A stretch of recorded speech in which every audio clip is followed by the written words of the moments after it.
നമുക്കെല്ലാവർക്കും പൗരത്വമുണ്ടല്ലേ. ഞാൻ ഒരു ഇന്ത്യൻ പൗരയാണ്. അതുപോലെ തന്നെ നിങ്ങൾക്കെല്ലാവർക്കും ഏകദേശം ആൾക്കാർക്കൊക്കെ ഇന്ത്യൻ പൗരത്വമുണ്ടോ.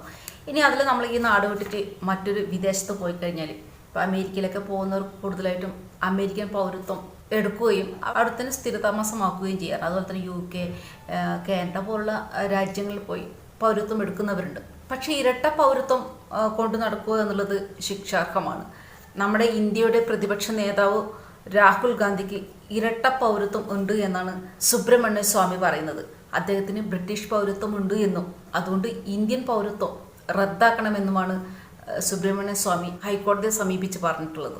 എന്തായാലും രാഹുൽ ഗാന്ധിക്ക് അങ്ങനെ ഇരട്ട പൗരത്വം ഉണ്ടെങ്കിൽ അദ്ദേഹം ഏതെങ്കിലും ഒരു പൗരത്വം സ്വീകരിക്കുക എന്നുള്ളത് അദ്ദേഹം ഭാരതത്തിനോടായാലും അല്ലെങ്കിൽ ബ്രിട്ടനോടായാലും കാണിക്കേണ്ട മര്യാദയാണ്.